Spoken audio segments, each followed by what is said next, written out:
Can I go now? Am I I think we done? can go. We can go. Are we Okay, I done? think we can go. I think we're live. We're Oh, live. we're We're going. We're live. live. We're We're We're live. live! live. Yay! It's We both Tuesday. we Andy, both take did it that in the away. same cadence.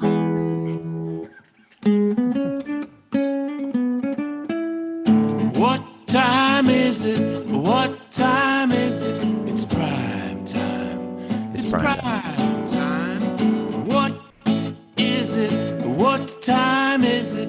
It's prime time. It's prime time. Oh yeah. Ladies and gentlemen all around the world, you know what time it is. We call it prime time on Tuesdays. Prime time. We talk about guitars, we talk about sports and stuff. We try to have fun in these times, and we appreciate all of you for watching. So say hello to Lindsay Love. Hey, Lindsay. What's up? What's up? Tonight, back for his second round of Fun with Primetime, Round two. Rob Magargal. Round two with Rob. What's up? Round two with Rob will be so much fun for all the boys and girls. And up in the corner, your host, please say hello to Mr. J. Parkin, the host of Primetime. I want to dance during that, but I don't want to dance. So, You can dance. You can No, dance really- if you want to. If you want. well, I could, but I won't. You can dance You if you want want to? to. I got it. Okay. Anyway, welcome back, Rob. Hey. Can Hey, you- Andy. Hey, Lindsay. How are you? Hey Jay, I'm good. How are you? I'm fantastic. It's Tuesday. It's And guess Tuesday. what? Someone in the feed just wrote, woohoo. That's right. All right. Yeah. Tonight's subject, winter guitar care. Hey, Rob, Yes, you sir. made it back. We invited you back. Yes. Partly because Lindsay threatened us and said we needed to have you back on the show because you're pretty dang fun to hang out with. So that's really what happened. She semi-likes me. Do you see? She semi-likes me. What? I mean, you guys. All right, we'll get into that in a minute. Welcome back, Rob. welcome back. Let's keep the show going, and we'll discuss and chit chat too much in just a second. All right. As you know, we got a full crowd. Thank you guys for watching and tuning in every week. We got a ton of email questions, which we appreciate. This is exciting. It's that time of the show we call Hug Your Haters. Mm-hmm. I don't know if we got hate this week, but do you have a song? Hug your haters? Yeah. I have a song. Yeah, I just have a basic song, but You want a basic song? Well, here's the deal. We didn't get any hate this week, but I think we should play the song. You want to know why? why? Because we did get some love, and that love was, I won't read the whole email. I'm just going to fast forward to the best part of the email. I mean, the whole email was amazing, but the one part that stuck out to me that was so special was, hey, can I get the charts for the Hug Your Haters theme song? The chords? That is amazing. They want the chords? Dude, they just want awesome. the chords. They want you to chart this thing out. They want tablature. I don't know. Let's figure this out. Let's download. Let's make a download for people. Yeah, okay. But Put it on maybe iTunes. we Put need it on iTunes. maybe we need to hear some examples though. I mean, we can't just throw it out there. Maybe people could submit some tunes. Oh, I'm contest? thinking- A little contest? I'm thinking there should be a contest. Throw- Right? Our Hug Your Haters theme. Throwing I some like it. throwing I some like love back, right? Throwing love around. Move the love. Throwing love around. Oh, we want it to be love based. Yeah, okay, here's the deal. This is what happens on Primetime. If you guys are new to the show, this is the Guitar Nerd Talk Show. We meet here every Tuesday evening. A ton of folks come hang out with us on the regular. I wear a different baseball hat. Sometimes I double up on baseball hats. See, I wear baseball hats for the time or for the guest, and right now I'm really happy about the Padres making some moves. So any chance I get to wear a brown hat, I get excited. We have a segment of the show, if you're new to the show, so I'm explaining this, called Hug Your Haters.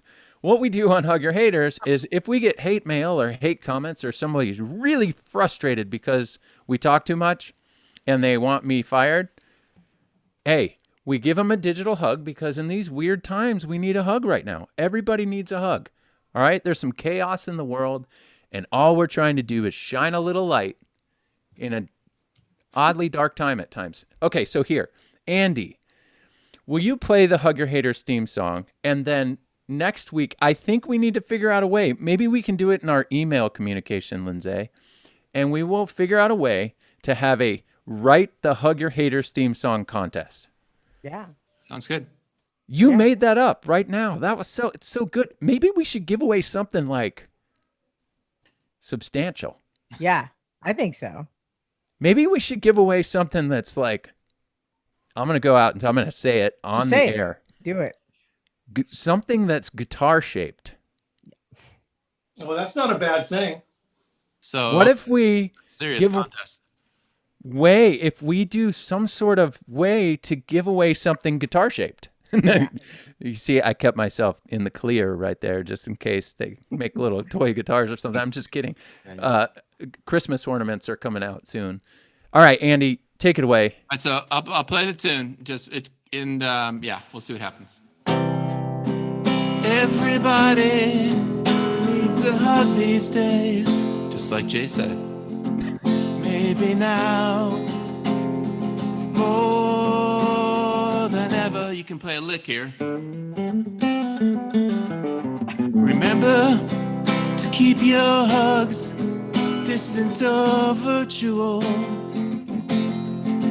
Please stay safe and cough into your elbow. And throw the love around. Shine a little light. Throw the love around. Show your love. Write your own song and send it to us from at least 6 to 10 feet away. Yeah. Jay, I've been how long you're going to be working here? I've been waiting to use that prop for a long time. Fantastic. That's how long you'll be working here, Jay. 10 feet. Yeah. But I tried to get fired by Bob, but he wouldn't fire me, so that's good. All right, Hug Your Haters. We're going to figure out a way to do a contest. Thank you guys for hanging out with us, and maybe we'll give something away that's substantial. If you joined us last week, we brought a news segment into the show. Do you have a song for this news segment? It's called What Are You Listening To? Yeah, sure. Let's see. Yeah, here's the best part is we just have the only reason we really do the show, Rob, is so Lindsay and I can hear Andy play songs. Well, he's a really good player. I mean, I go on the road with him all. Well, I used to go on the road with him all the time, and we used to jam all the time. So I learned quite a bit from Andy Lund. He's a good player. That's awesome.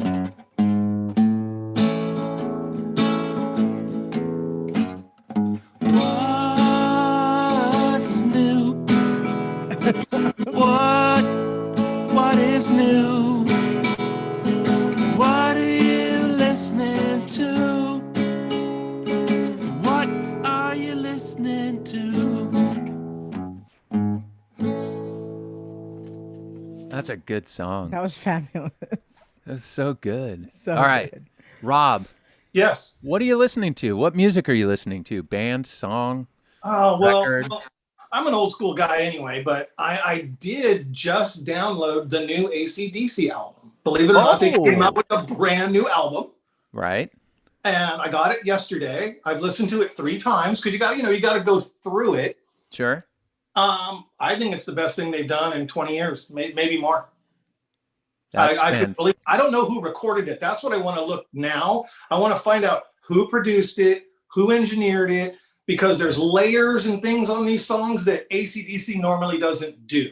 So somebody got in there and said, hey, come on, guys, add a little back guitar track that no one's really going to know, a little ghost track. But if you listen, it's there. So there's a lot of that going on in there. One of my buddies said he could hear some slide. So hey, This gave me an idea. We should have a producer on the show, Lindsay. Sounds good. Maybe Sounds an good. engineer. Mm-hmm. Maybe because we don't let Gabe answer any of the questions, we should bring him We should on have the Gabe show. on. Let's have Gabe on the show. There you go. Yeah. All right, we're scheduling stuff. Lindsay, what are you listening to? I've been listening to a lot of the artist Her. Oh, yeah. Her. She's dropped a couple singles in the last few months, and they're phenomenal. Yeah. Mr. How come Lund. you haven't dropped any singles, Lindsay? I know. Wait, we got a single coming out. We'll tease that later. Yeah, I've been doing a lot. I've been doing some session work though, but I nothing know for about that. nothing for myself You though. got fingers. I know you got Nothing for pipes. I've myself. seen it. What are you listening to, Andy? 1968, man. Merle Haggard. Hey, The record is called The Ballad of Bonnie and Clyde. nice. And it is like a lesson in songwriting. Don't bore us, get to the chorus kind of stuff, right? Yeah. Amazing record. He sounds fabulous on it. It sounds so classic. It was recorded at Capitol Studios in Hollywood. And the guitar playing on it is sick. Like there's this acoustic guitar playing on it that's just like, wait, what year was that? Yeah. And I don't know, like it's Glenn Campbell's on the record. There's nothing on the actual LP. There's no credits, but the songwriting is killer. And Glenn Campbell's on it, and also somebody named Roy Nichols. I don't know if Roy Nichols plays all the leads or not, but man, Well, Glenn was no slouch. yeah, No. he's like the only thing I could figure out was that he was playing banjo on the title track, "The Legend of Bonnie and Clyde." But there's just hit after hit on that record, so I put it on when I make dinner, and then when I flip it over and then I eat dinner. So you listen to it every night. There was a period there where that didn't come off the turntable. Yeah. That's fair. My records of the day are Radiohead and Rainbows. I would say I'm a big Radiohead fan, but I was a Kid A and an Amnesiac fan mostly. Until recently, I had a debate once with somebody I worked with at Taylor, Lisa Aragon, and I would now agree that In Rainbows is my most favorite Radiohead record. It's phenomenal. But I backed that record up today with, ready? Yep. Purple Rain. That's a good one. This guy, Yeah. he knows He's a thing or two about playing guitar. He's Eric, okay. Eric Clapton said he is the best guitar player he's ever heard. I would say Prince was... He was my top. Well, he did pretty well on that video when they did "My Guitar Gently Weeps," and the whole, the mega band was out there going for it. And when he did his solo, I think everyone just kind of stepped back a little bit. Yeah. I got one more, Jay, too. Since you got two, Jay. Yeah. I didn't get two. Gosh. I'm sorry. I just... What do we got? Oh. Alison Krauss, Robert Plant. Oh, that record is Raising so Sand. good. This is Raising Sand, the letter. so amazing, and Yeah. it's just It's so good. It's T-Bone so Burnett. good. What, Lindsay, what's your second then? I've been jamming a lot to Janet Jackson's Control. Oh, It's my favorite. It's one of my It's favorites. phenomenal. Way over here. I know, but I Awesome. it's been going. It's been nonstop on my. I'm streaming it, but yeah, it's nonstop. it's so good. Rob, Yeah. what's your second? We all get two. Oh, I All right. got a second because actually I've been listening to La Villa Strangiato by Rush because I want to go back through and relearn that guitar. I wish, dude, Geddy Lee is my favorite. So that's all I got. He's unbelievable. There it is. All right. So good. Love it. Thanks. We needed that right there. Oh, Chris has one in the My Guitar Gently Weeps video. Prince throws. Yes. Amazing. Hi, Chris, by the way. Kills it. It's amazing. So that's awesome. I want to always bring this back to music because that's why we're here at the end of the deal. Purple Rain was okay. Come on. Oh, Fired. tough crowd. You have a Purple tough crowd. There was a little bit of a Radiohead debate, so that was fun. That's good. All right, let's get into tonight's show. Rob, Network Service Manager, we're going to talk about winter guitar care. We all know this is an important subject, and you're going to hear our favorite word, humidity, probably 817,000 times if we could fit that into this short segment. But Rob, let's remind people who you are and what in the heck do you do, Rob, at Taylor Guitars? Well, I mean, technically, I do the warranty channel. So I'm training technicians, training dealers, working with distributors, just helping customers' guitars that are at the dealers or with the technicians. That's the main body of the job. But then at the same time, I'll travel around with Mr. Andy Lund and a few of the other sales reps, and I'll just look at the stores and I'll see how our guitars are faring. How are they in South Korea versus Scandinavia? How are they in Australia versus Colorado? And it's a fun job because then we can bring that back to the factory. I think I mentioned that once before when we were talking about setups. And then we can go over, it's like, hey, we're seeing this on neck angles, we're seeing this, seeing that. And then we can make the guitars even better just from the input of people going around and looking at them.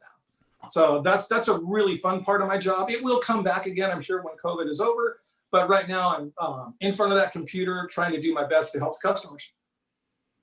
That's amazing. Lindsay, in your words, what does Rob do? I don't know if I want to hear this. Yeah, but I do. I'm like, I do. I'm cycling through all the things, All the like years. the years, and then the folks in repair, how we just joke and joke. Cycling through it all. Rob does exactly what he just said he did. That is the answer I'm gonna go with.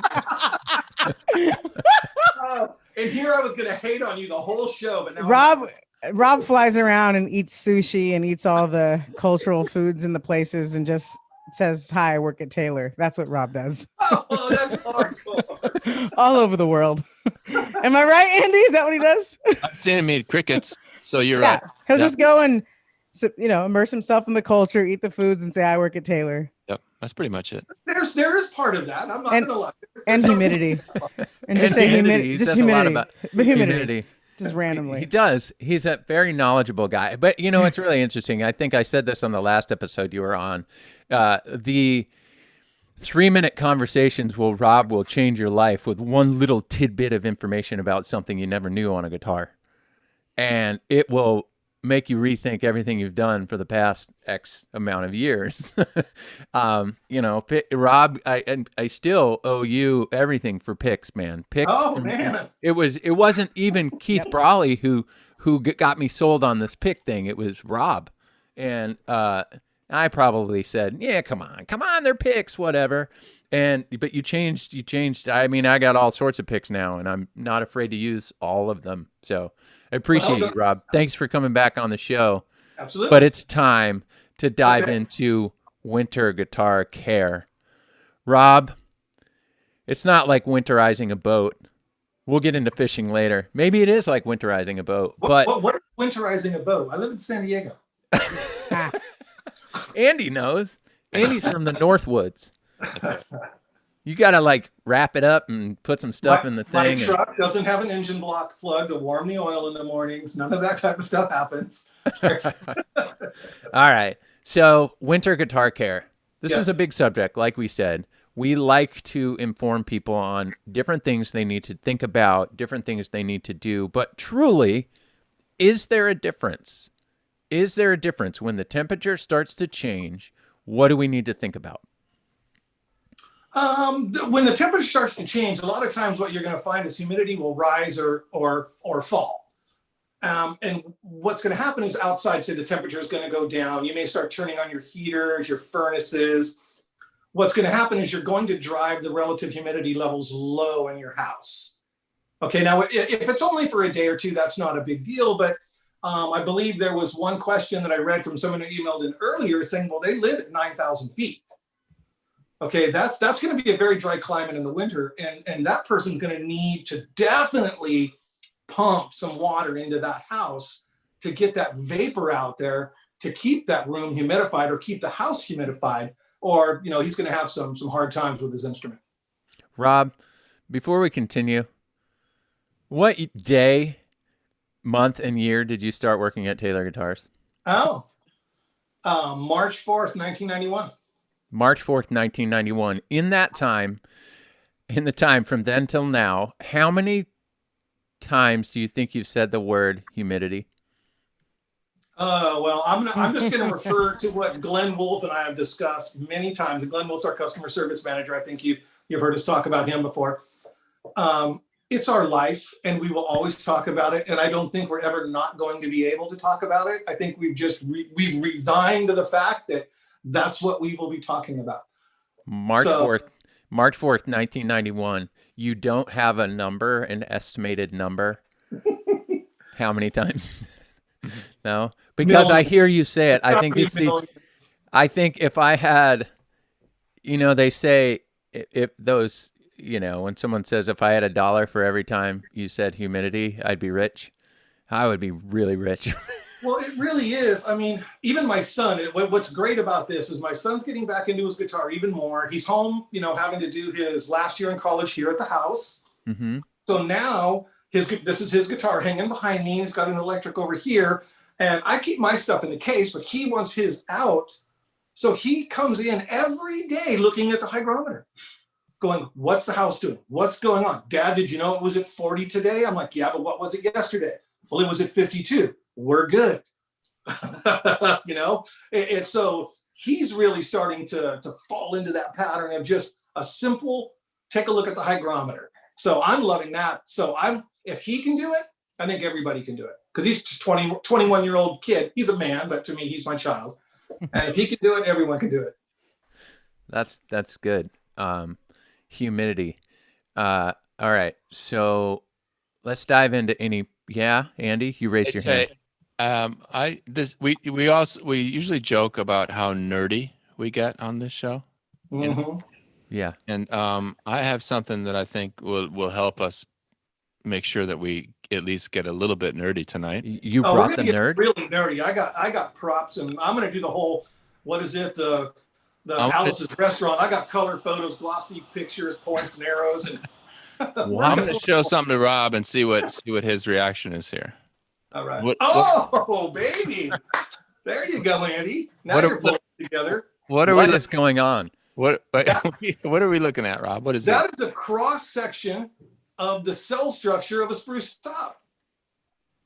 So what you're seeing is the little part that's coming up. It's too small on my phone to the micropillar. Micropillars. That is what swells, and that's what contracts. So when it contracts, you'll get the line. It'll snap right in between the two micropillars, and that's where the crack will happen. When it swells, it puffs that area up around it. Then you see those ridges on the top of your guitar. So that's where the water's actually held. The vapor is held within the cell structure. In that micropillar and all. Yeah. It's mostly in the micropillar. It's in all of it, but that's really where the swelling and contracting comes from. Yeah. And when it finally releases everything is when it'll crack. Now, over time, that will actually kind of crystallize and solidify. So in, say, 50, 60 years, it's not going to be able to open up and close and open up and close and take in and release and take in and release. And it'll stabilize and you'll be fine. But brand new guitars, 1 year, 2 year, 5 years, 10 years, 15 years, man, you got to be paying attention to that. Wow. So when that thing crystallizes, does that also have to do with what people talk about when they say that my old guitar sounds really good? Or Absolutely. one of the reasons why the guitar sounds different when it gets older? Yeah, absolutely. That's interesting. You know what? My mom called me in a frantic earlier, and she was like, Jay, what does the cell structure of a spruce top look like? Yeah. And I said to myself, Mom, I have no idea, but let's ask that question later. And look what happened. We manifested this, Mother. We did it.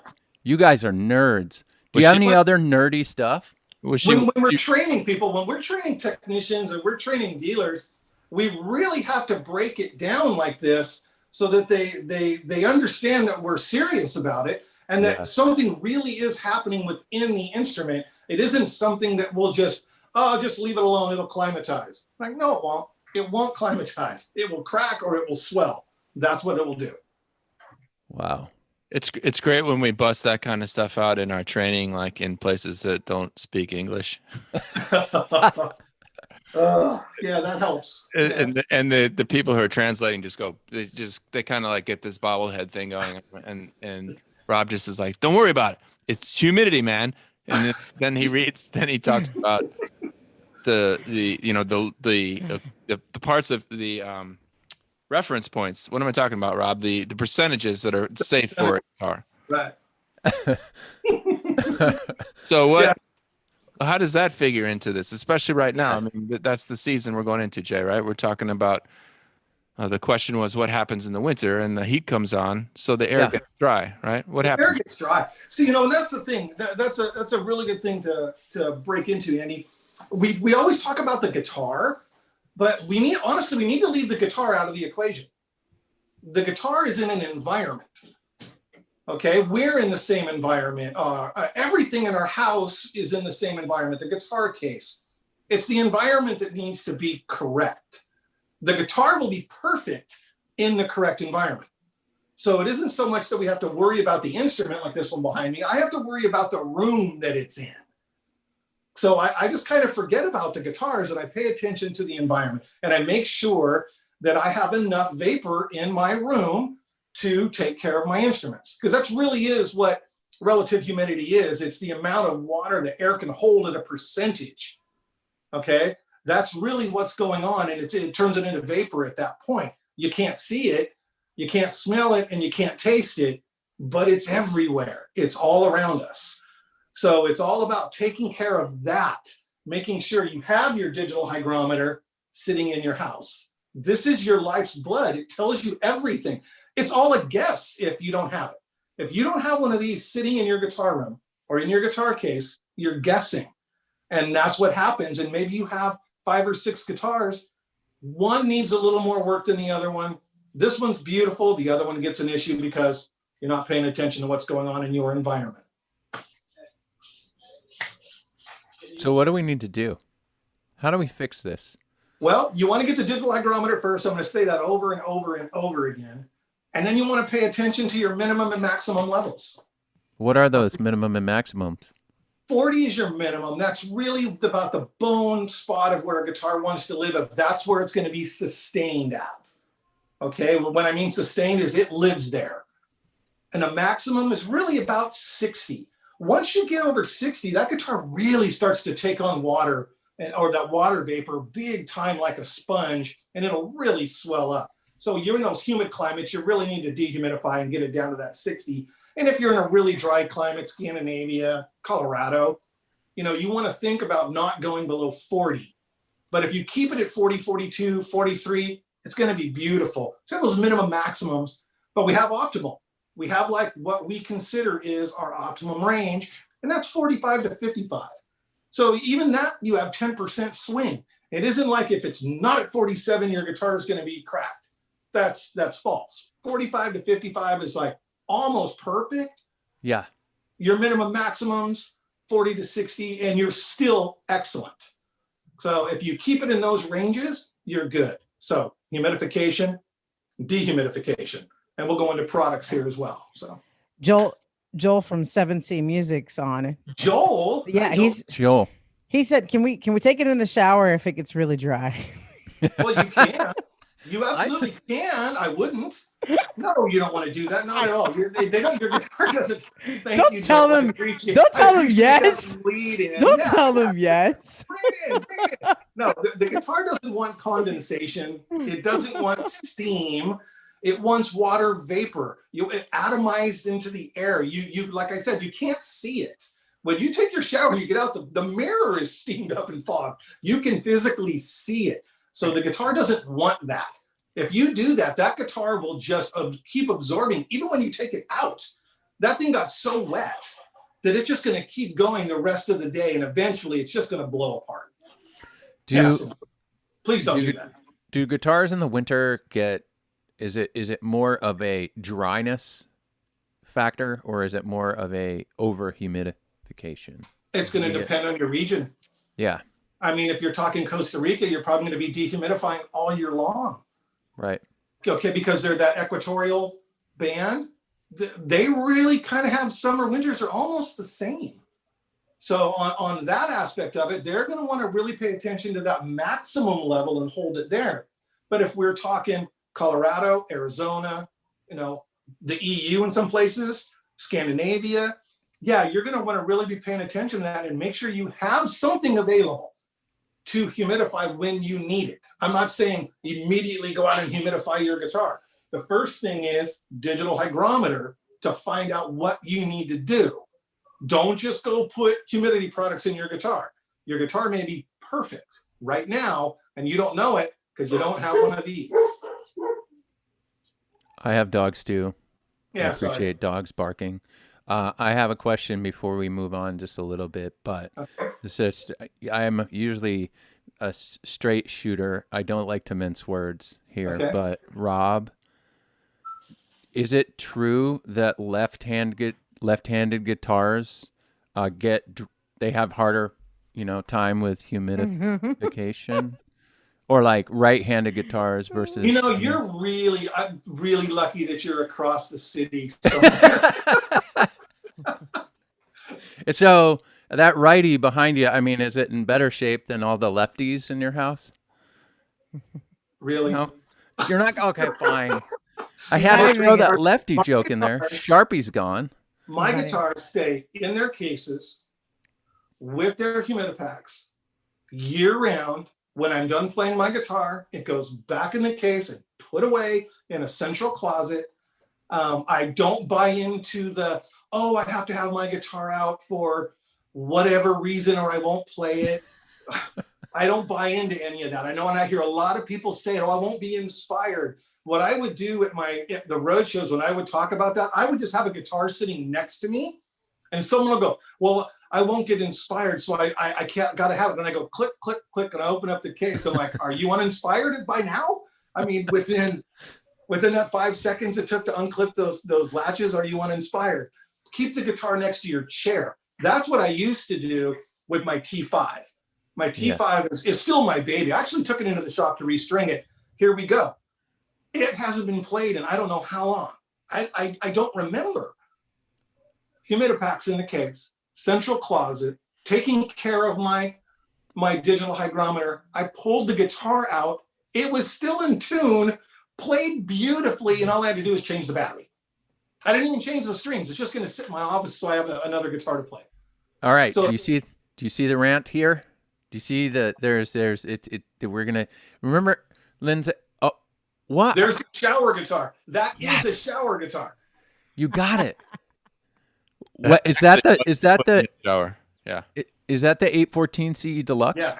That happened in 2 weeks of a guy leaving it on a stand in his bathroom while he took a shower. Looks like he's in a hospital. Is it in a hospital? It's in a guitar check. It smells like Irish Spring, but it's not in very good condition. Well, the mice don't like it. His homeowner's insurance bought him a new guitar. There it is. Wow. Do you have any other pictures? I do. I have the coolest thing that I have is this sort of lo-fi thing here that Rob put together. That is set us up. This is done with a GoPro. Is that right? Oh, okay. I can tell you all about this. All right. When the GoPros came out, I mean, they came out years ago. Everyone was like, oh, it's for skydiving. It's for, scuba diving. It's for doing all these action sports. And I was talking to my assistant at that time, and actually I want to say it was his idea. He thought we need to do some type of like a commercial or something showing what's going on. Somehow we can use a GoPro and use it. I'm like, man, we can set them up in our Humi chamber and take a picture every minute, 24/7, while the guitar is in 15% humidity at 70 degrees temperature Fahrenheit. And we'll take photos of it. And then we'll take a look at the photos and do a time-lapse video. So if you look down in the corner there, you can see one of the GoPros right there. But then, of course, we have the side view and a front view. But this video is a side view, and you're going to see what happens after 2 weeks at 15% humidity in our humidity chamber. Watch what happens to this guitar. So go ahead and roll it, Andy. The length of the video it's actually 2 weeks of pictures. Is that right? 2 weeks of pictures of one picture every minute. So it's 2 weeks gone by in 22 seconds, and here we go. This is wild. This is a cool thing. I can't believe I'm watching this on a Tuesday. Did you see how far that top just fell? Wow. So I just paused it, but yeah, if you back this up a little bit, Look at that. that's like a quarter of an inch or something, right? Yeah. That's a, yeah. It's a ridiculous amount of fall. So the whole top sunk.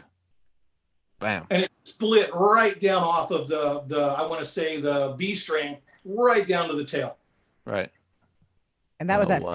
15% humidity. 15% at 2 weeks in the chamber. But so that's accelerated, you know, Sure. but I wanted to show and let people see the guitars actually move, and they do drop and they do split and crack at those dry humidity levels. So what this would represent, this would be a person who bought a guitar, wanted to learn how to play, decided they really didn't want to play, their son didn't want to play, or their husband or wife, they put it under the bed, they left it there. You know, they got it in September, they left it all through the winter. Then their friends go, hey, it's springtime. Let's play us a song. Get that guitar, that new guitar you got. Oh, let me go get it. And they open it up and it's cracked and it doesn't even play. And they're sitting there with their, you know, their hands in their head going, what happened? So And that's what it is. In this 2 week period, do you have an idea like how much time is between when it first starts to move and when it ends up there? It happened towards the very end. Yeah. It really did. It happened towards the very end of it. We were about 10 days in. It was like the guitar was just trying to hold itself. And then it just plummeted. Yeah. Wow. And there's pictures. I have also one more picture here for you, Jay. You know, that kind of stuff? Like if we live streamed that, I'm the kind of guy who would sit there and watch it. I need to find a hobby, I guess. You got another picture? Yeah. Just to go here. Andy has my whole catalog. So these are symptoms of is this the same guitar, by the way? No, this is a different model. This is my 314 that I did a couple of years after I did that video. I just wanted to do it again. So this symptom here, Jay, is really something that's obvious when your guitar is too dry. The between the center seam and the outside edges sinks considerably away from the straight edge because the outside edges are glued together. They're very strong. The sides are glued to the top. That's not going to move there, but where it does move is more in the middle of the guitar or on the inside edges. So you can see on this area here how it's lower on both sides of the main back brace, and then this is actually where the guitar split down the middle, and then this is the guitar fixed, rehumidified. Rehumidified, and I repaired that with super glue, leveled and buffed it. I didn't even remove the bridge. Look at this right here. Like, look at the difference between the straight edge does not hit the edges of the guitar when it's properly humidified, and when it's dried out, it touches. This goes back to that torture testing episode we had. Right. Okay, this also goes back to Jay, where we can say, so what do I do? Yeah. Well, this is part of it. This is part of the training where it's like, okay, I'm going to go kill a guitar and I'm going to take the time to bring it back and repair it, and then use it as a document, use it as a video, and show people that it is real. Because without that, it's really tough for someone to understand it. Okay, so here's something else for you. See this right here? This bottle of water? Yeah. See that orange line? That's how much water turned to vapor is in a guitar at 50% relative humidity. That's what the guitar is holding. Healthy guitar. Really? Yeah, a healthy guitar. Okay? That's 199 grams or milliliters. They're exactly the same measurement at 50%. Okay? This will really blow you away. You see this one? Yeah. This is the wooden guitar case. 417 grams or milliliters of water turned into vapor is in a wooden guitar case. So that's all the lining, the fabric, the foam, the wood shell, the top, bottom. That's what's in it. So combined, you're over 600 grams at 50%. So if you go down to 35%, you just lost 50 grams out of here. You lost 100 grams out of here. Going from 50 to 35% over a sustained period. You took 150 grams, basically almost all of this, out of your guitar and case as a combo. These are things that you got to have a visual to realize that this is the science behind it of what's going on. Lindsay, when you worked in repair, did you have to how did you explain this when people would call you over the, you pick up a phone, they're telling you what's up with your guitar. How did you explain stuff like this? Well, the calls would go mostly to customer service, but when they Sure. come in and we're trying to explain what it could be just by what Sure, they're sure. saying, if they're complaining of over humidity, they're complaining of their action being really, really high and their guitar has a really, their bridge might be lifting or things like that. And we're like, yeah, your guitar is holding way too much water. It's probably, and then if they say, no, it's, we're keeping it humidified. It's like, well, you don't know if you're over humidifying it. Do you have an, hydrometer? They're like, no. So Do you have your toy? Do you Right. have your digital hygrometer? Right. So, and then the reverse for people that are drying out their guitars and not even knowing it. So the first thing we usually ask is, where do you live? What is your room that you have your guitars in? What is that like? And most people don't know those answers. So What do you got, Andy? look Yeah, at Mark, this. good stuff. So this is the guitar super dried out. This is as it's being rehumidified and eventually repaired. Look how much that crack closes up when it's back to normal. Mm-hmm. Wow. This is a side view of the fingerboard. Is that right, Rob? Yeah, the frets. Yeah. Look at this one. This is a great one. Look how much the end pin jack moves here. Wow. This is all real, ladies and gentlemen. This is real. This is not magic. This is real, and this is important, and this is why we want to have this episode so that you guys can see. That's the real deal right there. That's crazy. We dive deep into this stuff. We dive deep into the care, especially on our training, and then we will dive into how to repair it if you were in a training, situation with me. So Yep. Thanks for all that information. Andy, thanks for coming with the goods tonight. That's fantastic. It's really funny. We'll start putting these shows together, and Andy's always got the information. He's been doing this for so long. I got some. Hold on. The knowledge off my computer for years, man. It's like I know. He's got everything I have, less my new stuff. Oh, less my new stuff. He doesn't have that yet. That's fantastic. So, Rob, let's just baseline real quick, and then we'll get into some Q&A. Okay. What does everybody need to do? Just real quick, tell us what we need to do to make sure our guitars are right for the winter. First thing is 24-hour rule, as we call it. Get your digital hygrometer, put it in your 48 hours even, because if you haven't used it, what's 2 more days, right? Nothing's going to hurt your guitar. 48 hours. Double check and see when the minimum and the maximums are. On a hygrometer, there's a minimum maximum buttons. I happen to have pushed mine earlier today. Mine was 81% humidity and 121 degrees Fahrenheit, because this used to be in my travel kit. And who knows where it went, on what airplane or what train or wherever it was, going through on a carrier on the way to get to where I'm going to be. So this thing actually got up to 121 degrees. But the minimum was 14% and 49 degrees. So these have minimum maximums. So if you get one brand new and you take it out and you put it in your room, it's going to immediately flash what's going on. In 48 hours, you'll have your minimum and maximum. If you look at it and it goes, wow, it's 50%, 49%, 50%, 40%. Just keep monitoring it, because your room's probably fine. Just keep looking at it. But if you do your minimum maximum and you go, whoa, it got down to 22%.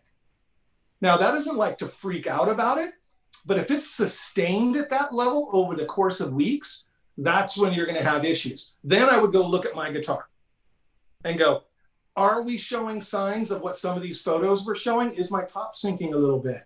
Is my action getting a little bit lower all of a sudden? You may like the way it plays because the action fell, but that's not good for the guitar. So then you would think about the products you would need. So on that end of it, what do I have here? Oh, I have a little bag of tricks.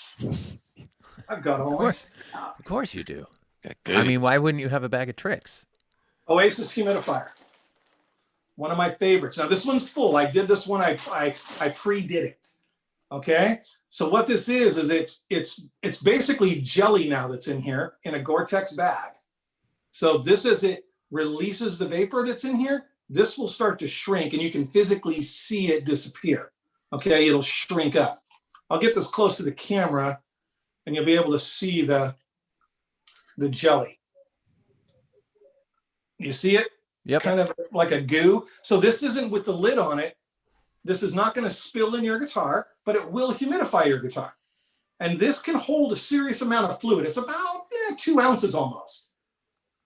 Now, my favorite for maintaining is obviously the Bovidus series of the Humidipack.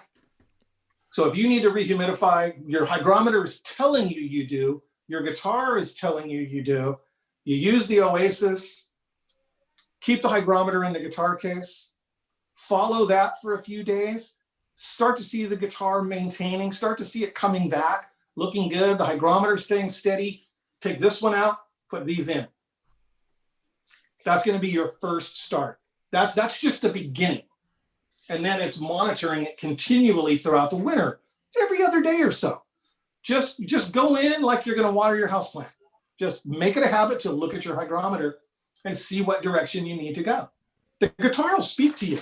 It tells you what's going on when you're playing. It's the ones we're not playing that usually have the issues. The ones we're playing, we usually keep them clean. We usually keep them strung up nice. They feel great because we're always using them. It's the ones we neglect that sit in the cases. Those are the ones that usually have the issues. Siri, remind me to look at my hygrometer. Thank you. Thank you. 1,000,000 times, the same thing. It's just over and over. I did it. There it is. All right. You know, we've got the Taylor Sense. It can come right to your phone. We've got that going. And the Diodario has one also. It can come right to your phone and tell you what's going on. It just needs to be in the guitar case, and it'll alert you what's happening inside your guitar and case. It's good stuff out there. I mean, there are products out there that can help. They don't cure. You have to cure it. You have to do the work, but they assist you and go, here's what's happening. Take action. We have to change our guitar behaviors. Yes. I get it. In the winter, for sure. Rob, we appreciate all the information that you've given us today. I think it's time for some Q&A. What do you guys think? Let's do it. Simon. All right. How about, we got a lot of questions. Some of them are not related to this, but we will try to answer them the best we can. My favorite color is blue. Favorite color is blue. Your favorite baseball team is the Yankees. And Yes. All right, we'll get there later. Lindsay, would you like to start the questioning? Sure, would love to. This question is from Jean. She says she just moved, or she or he said they just moved from Arizona from the Midwest. What do they need to do differently in Arizona for their Taylor? Well, I'm going to go right back to the digital hygrometer again. Yeah.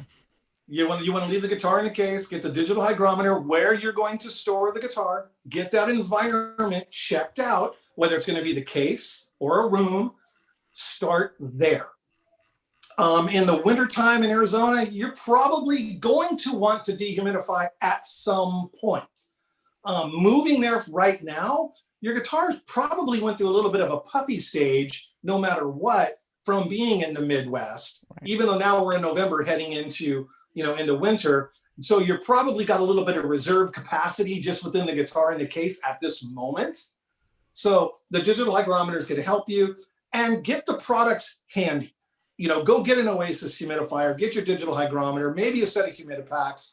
So when you go, oh no, you have something to combat that with.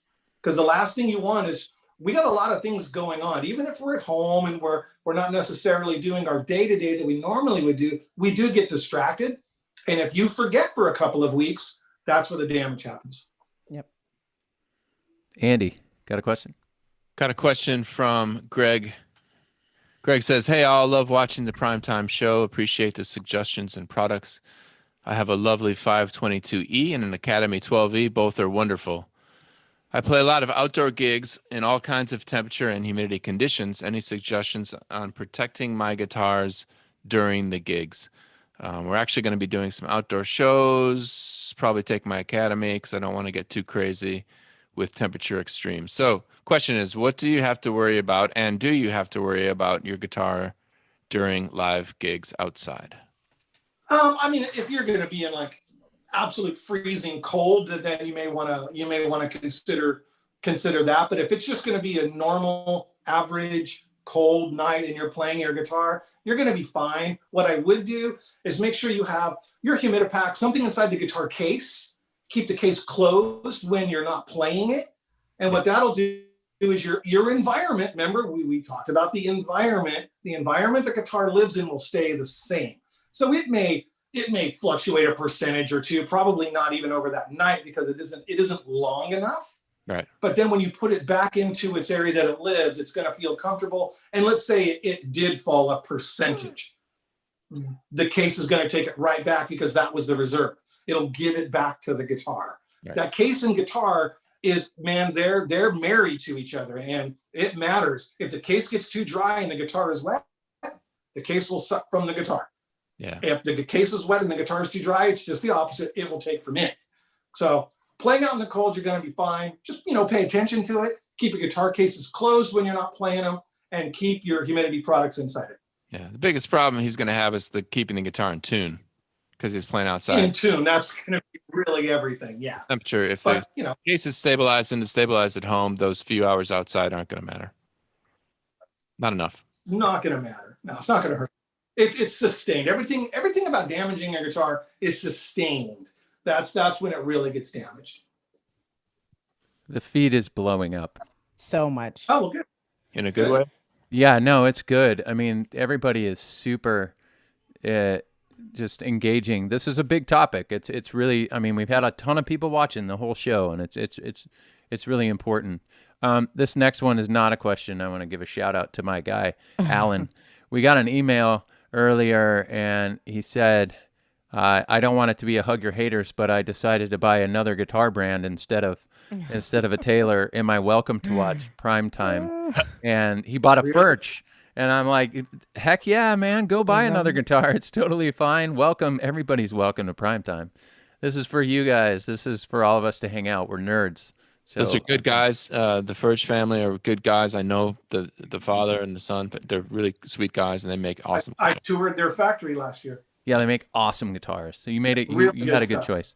This is where we, we often talk about Bob Taylor's best friend was, Bill Collings, and he spoke at his funeral. And guitar makers, it's that guitar maker quote that Bob has again.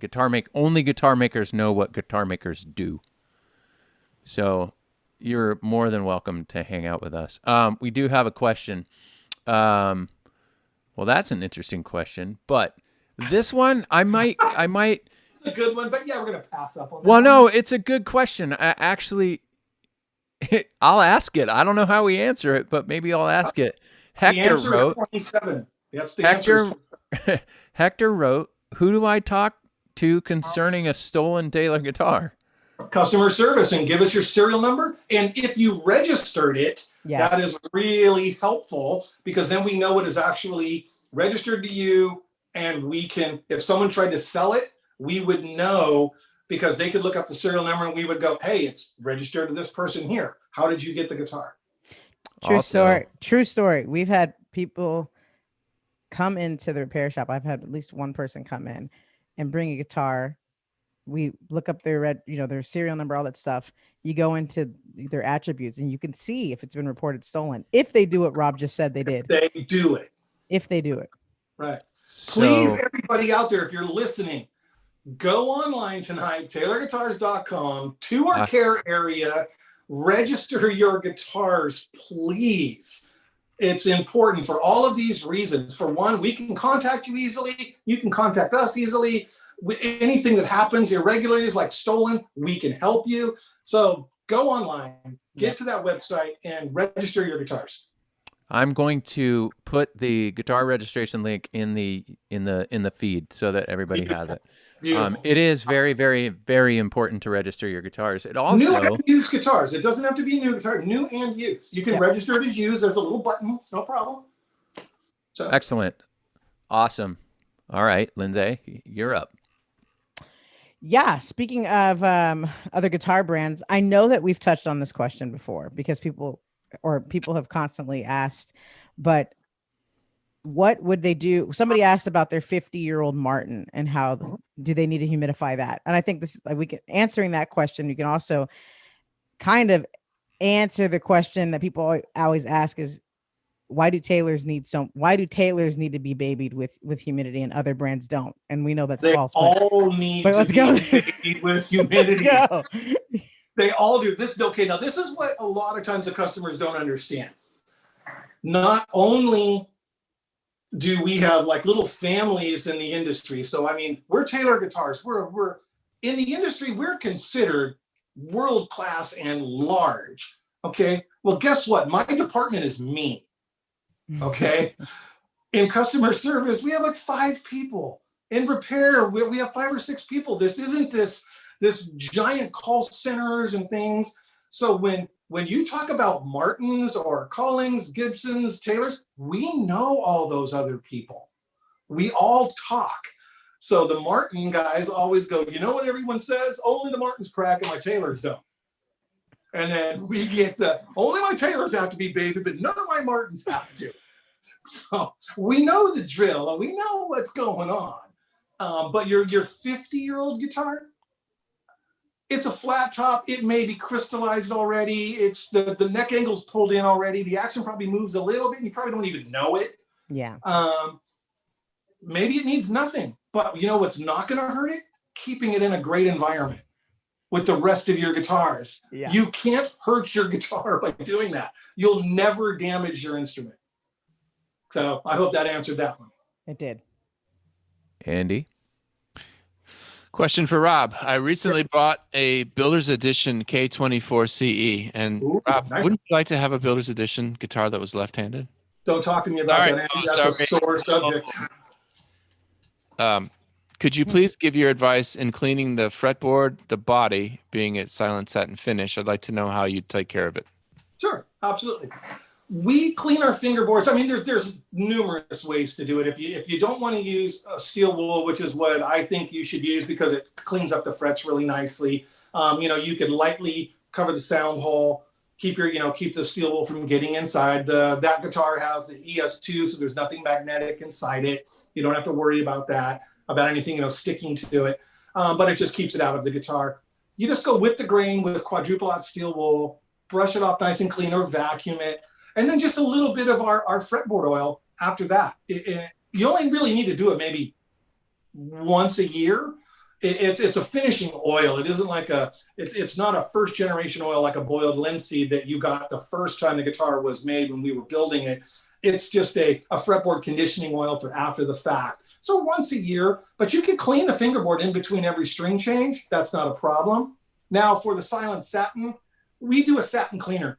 And it's really nice.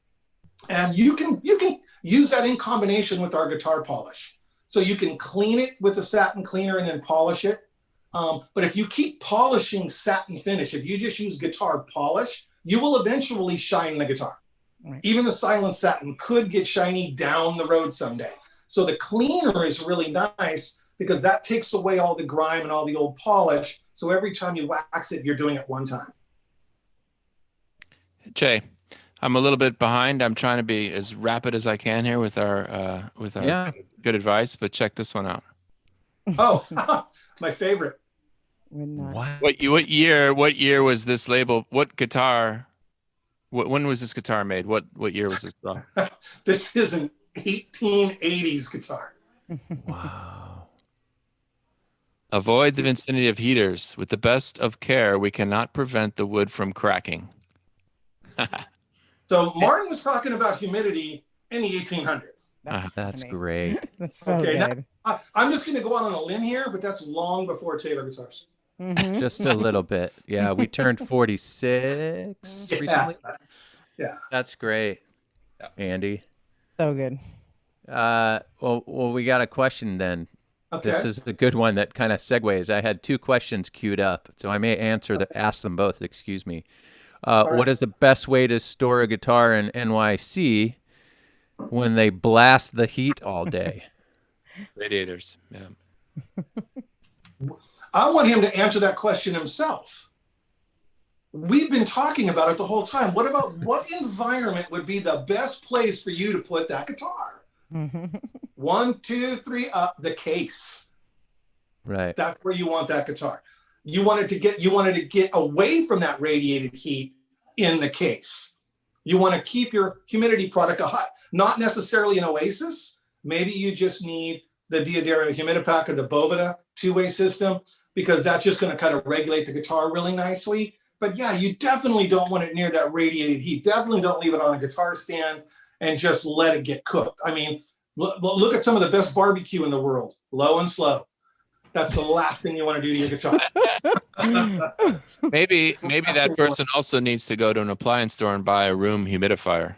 Yep. Absolutely. If they want to leave it out on a stand, once again, it's the environment. You can have heat and proper humidity. Yep.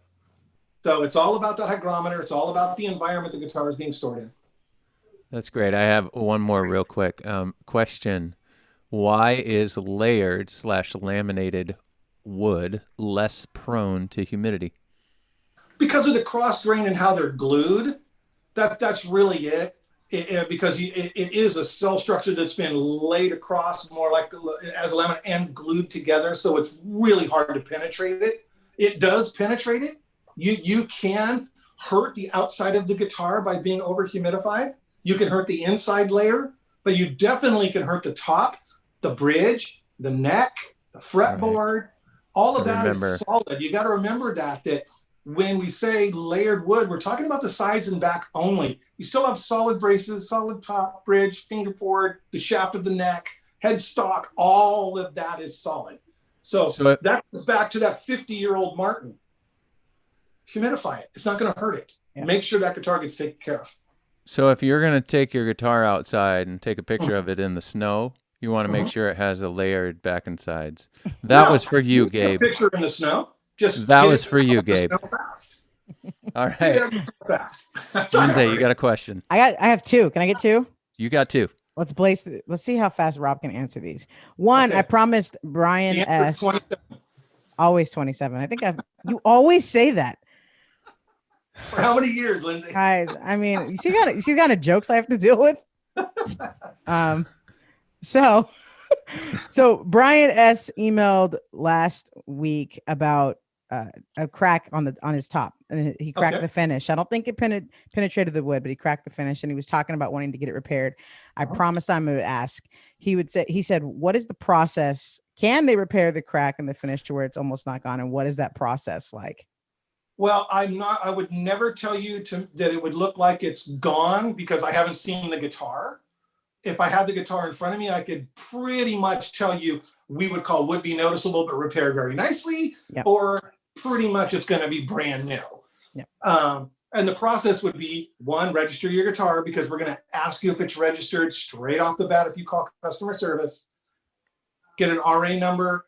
We'll give you a basic quote, but that quote could change once we receive the guitar. I think he wants to know our process of fixing that. Do we give that away? I can't go into that on this. We're not giving that secret. That's a whole nother world.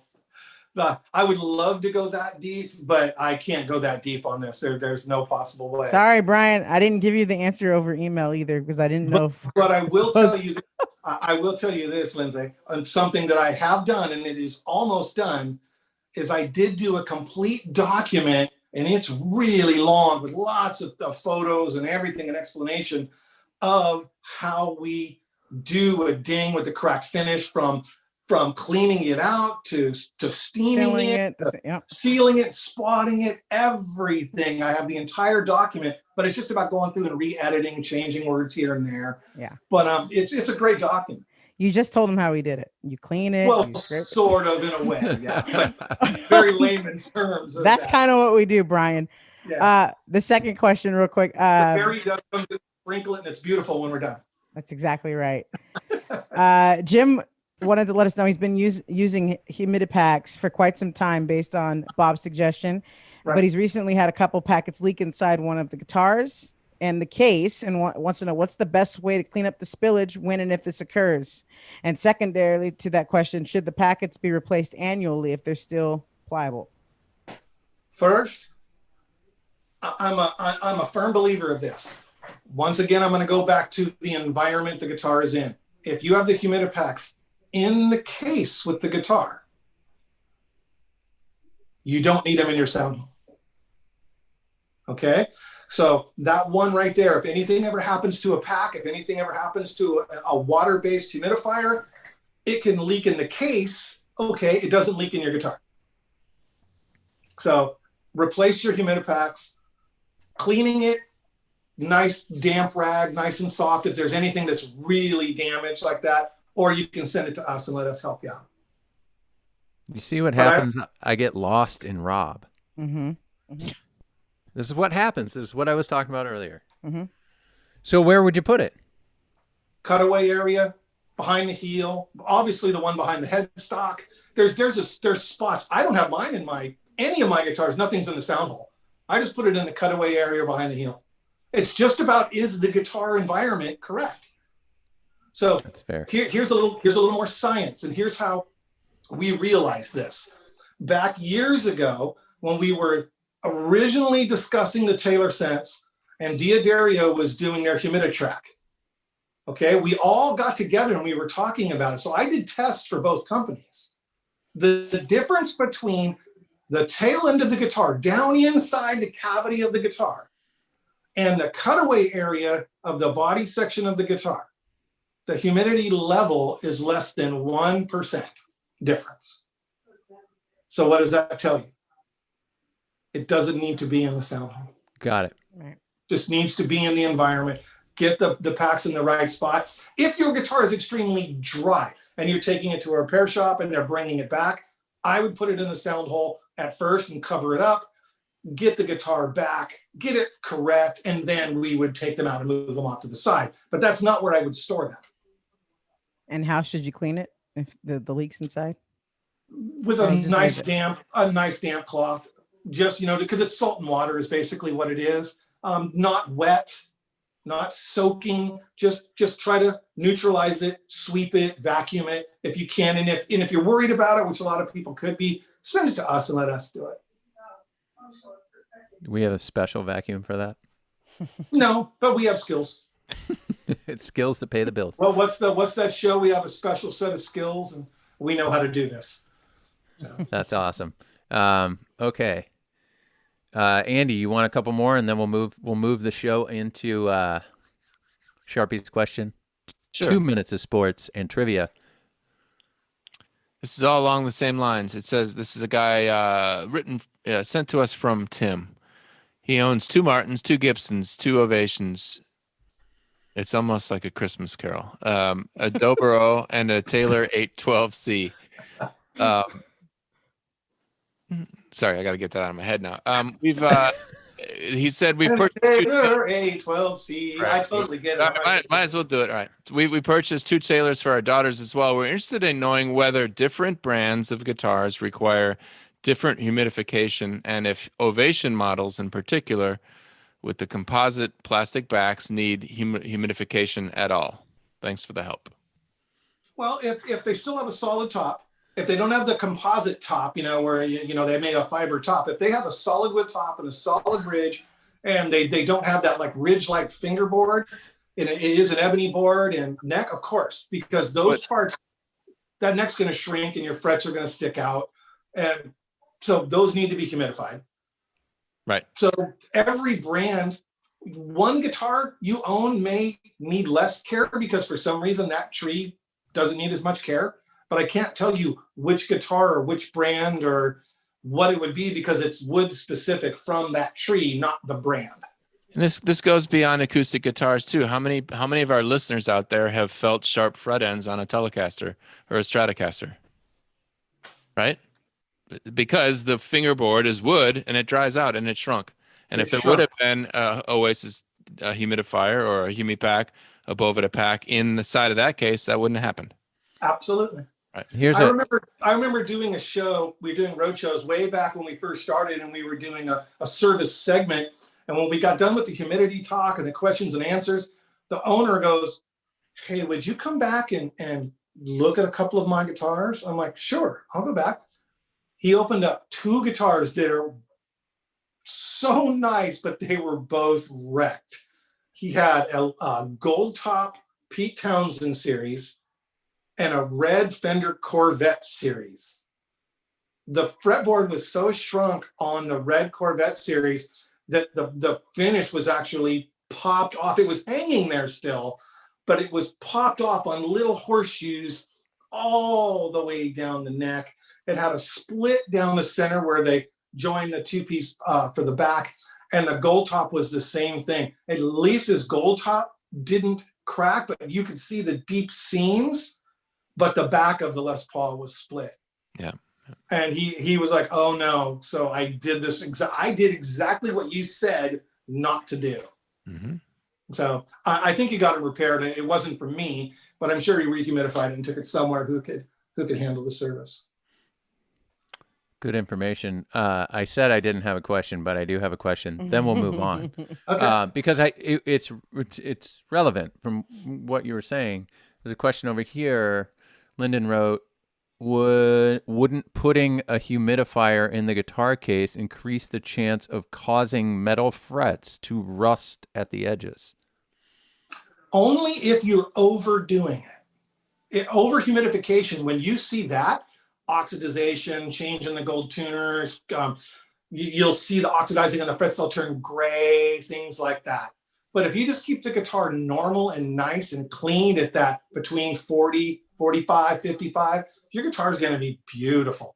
And, then just every other string change, you just do a light cleaning of the fingerboard because you need to do it anyway. But no, you're not going to damage anything. It's when you overdo it when that happens. And I bet Andy in his bag of tricks probably has a fingerboard that's been over humidified that's really ugly, but I'm forcing him to go look for that photo right now. It comes back to the hydrometer, because if you don't know, you're guessing. You're guessing. And so just buy one. They're not expensive. They're the same price as a set of strings or they're on our website, just tailorware. Yeah. Right. Any recommendations on room humidifiers? Big enough for your space. That's what matters, because you see a lot of guys that go, "I got a humidifier," and you're like, but you have 1,000 square foot room, and you have a 100 square foot humidifier. And a vaporizer is not a humidifier. Not a humidifier. No. If you get a vaporizer for your baby when they're sick and they're in their room, that's not the same thing as we're talking about. A real humidifier in a cold environment will go through half a gallon of water a day in a cold. Even more than that. Matter of fact, my office right now, I had a bunch of photos I was going to show, but it's too hard this way. My office right now, starting in October, moving into February into March, I'll walk in sometimes when my humidifier finally, though the water runs out of it, 22%, 30%. No, obviously I put the water back in and it gets going and my digital hygrometer goes right back up, because technically the room isn't that dry because I keep it humidified, but the environment at that moment, the air is that dry. So it can come right back up quickly, but you've got to keep on top of it. So I have to do it to my office continually. I just filled them up again, and I'm getting about 4 days out of mine now before I have to do it. And I have a 10-gallon humidifier. Mm-hmm. Wow. It's a giant one. It's massive. And conversely, we have customers in parts of the world who run dehumidifiers, and right. in very humid parts of the world who will pull 4 liters water out of the air in 24 hours. 4 liters, Yep. Wow. and it runs 24 hours a day. See, these are those things like when I showed you the thing here with this is what's inside the guitar. Doing a dehumidifier in an environment that's say 70% and you're trying to get it to 50, when that tank fills up and you see how much water was really in that tank, you're like, that's what's in this air. It drew this out of the air. So it's like I said, you can't see it, can't smell it, can't taste it, but it is there. And it's there every day. It's either too much, too little, or right on point. Rob, is it safe to say? I know Jay's ready to go to the next segment. I But love it when you guys ask questions. Is it safe to just to say to everybody in the chat and everybody that asks questions, before we get obsessed with what type of humidifier or what type of dehumidifier or packets and all the things that we need, we should just focus on 2 things. 1, getting a hydrometer to know what we're dealing with, and 2, the percentage range we want to be in. That's 40, it. That 48-hour rule sums it up. That's it. You may find out your room's perfect. You may find out it's perfect. Right. Yeah. We never have to do this show again, but guess what? We're doing it. Those are the 2 things. We'll be doing this again next spring. Don't worry. I'll be back on here talking about the same things about what we're going to do going into summer. That's so good. Appreciate it. Ladies and gentlemen, there you have it. You have Rob Magargal. Subject tonight was winter guitar care, but we learned a few things, and I hope you were listening because we're going to get into some trivia, and this one's a test. All right. So the next segment, as we know it, is the good old Sharpies question. For those of you who haven't watched the show before, we started the show. We had another sidekick on here named Chris Sharp. He was a lefty. We missed He left here, left Taylor Guitars to go work in the beer industry, and he's crushing it over there. We wish him well. But we had a segment of the show called Sharpies question, so we kept it in the show. And tonight's Sharpies question comes from Andy. You better listen closely, Rob. All right, take it away.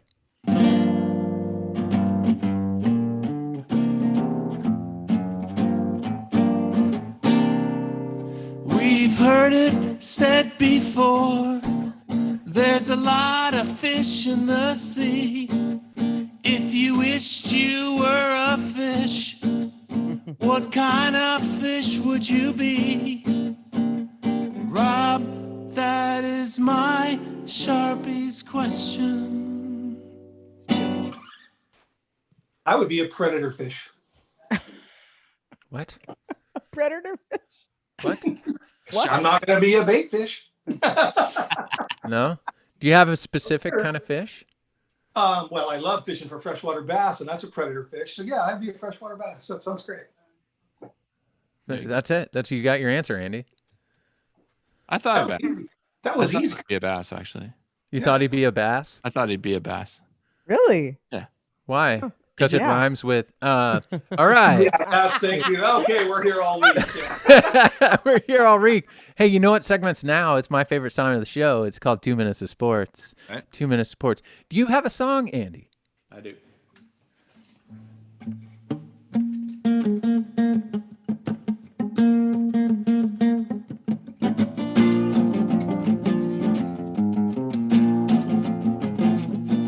Talking 2 minutes of sports might be hard with Rob.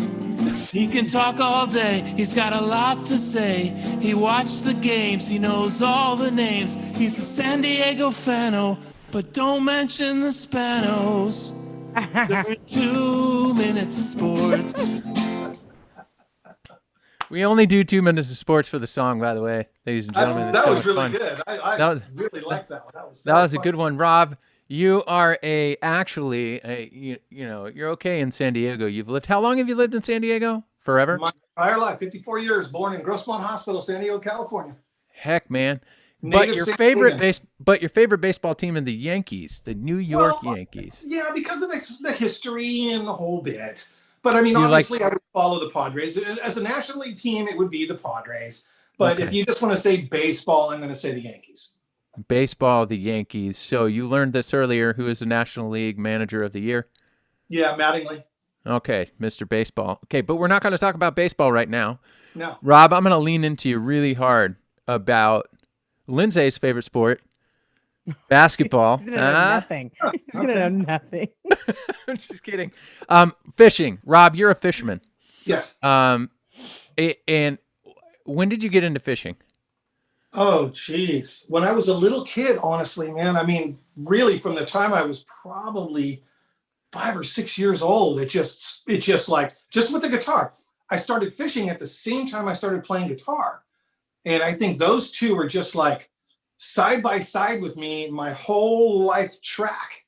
It's just been something that it is me, guitar and fishing. Those two are symbiotic of what I do. All right, so I just have a simple question. It's Okay. a deep question. Okay. What have you learned the most from fishing throughout your life? Patience and how to see things for what they are and enjoy some very simple pleasures when you're out there. I think that's some really big things from fishing. Seeing a bald eagle go cruising by, that's pretty awesome. There's little things out there that don't really have anything to do with the fishing. I'm going to bring it back to guitar again. It's the environment. There you go. It's the environment. Thanks, Rob. That's you know what? You are a very patient person because you have to deal with us knuckleheads continually. Hey, but I look at it like this: you still got to deal with me. All right, 2 minute sports. We're done. Now we're going to dive into some trivia. So last week on the show, we talked about potentially having a Gabriel O'Brien versus Paul Tobias trivia question. Here's the deal. Speaking to those two fellas, kind of, mostly Gabriel after the show, we're thinking of a way to do that and maybe bill it a little higher. So we're going to think over the next couple of weeks and figure out a charity that we can work with, and we'll make a bigger trivia event out of the Gabriel and Paul Tobias Taylor Trivia Night. So tonight we're going to have 2 trivia questions. The gift, or the prize, if you will, is Rob's choice. Rob is going to put a little guitar care kit together, and that's what you're going to get. So Rob Magargal, who you just saw, the expert himself, is going to put something together and send it out to you guys so that you can keep your guitars maintained. That's pretty cool, Rob. I think it's okay. I think I'll be all right. All right, you guys ready? Oh, this is funny. Mud wrestling, Lemon Grove, 1974. They're already starting the questions. Are the answers. But here's the first question. I hope you were listening to the whole show. Only people who listen from the beginning are going to get this. Ready? What day, month, and year did Rob Magargal start working at Taylor? What day, month, and year? Haha. You have to go. Someone's got a good memory. Come on. I know. Can I say it? Yeah, you can. What day, month, and year?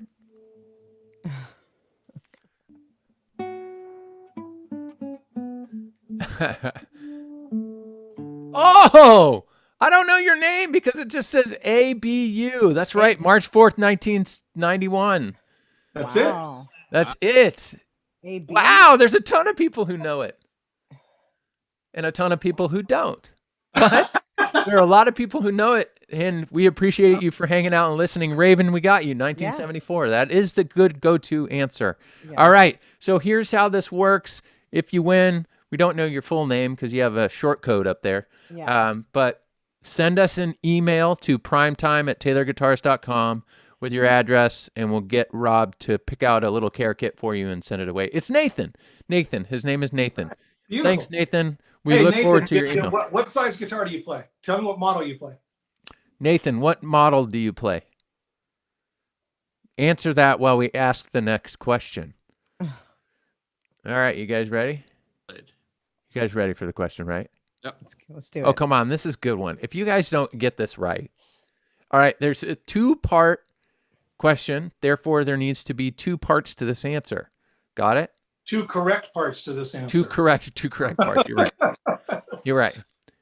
Mom, you got this. Ready? What are the minimum and maximum humidity percentages that we recommend? What are minimum and maximum? And then what do we consider as optimal? What are the percentage ranges that we consider as optimal? Min, max, and optimal.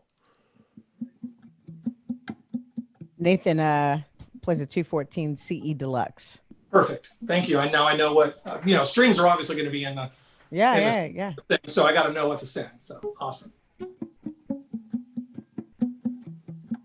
Well, you got to give the whole optimal. Yep. Somebody, Bart got it. Bart! I think Bart's a got it. winner. Yeah. You did it again, Bart. Bart Yeah. did it again. Love That's it. fantastic. You know what? Oh, wait, hold on. We missed it. Isaac got it. Isaac got it? Oh. Yeah. Isaac got it. I'm scrolling up because they came in fast. They came in fast. Isaac got it. Yeah. Bart, you won last week, so it's cool. You're okay. Isaac, what guitar is he playing? What's he doing? Isaac, what guitar do you play?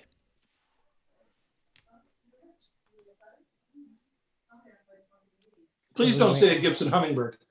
It's fine. It's coming in. It's a good guitar. That is a good guitar. It's a great guitar, actually. Yeah. It's coming in.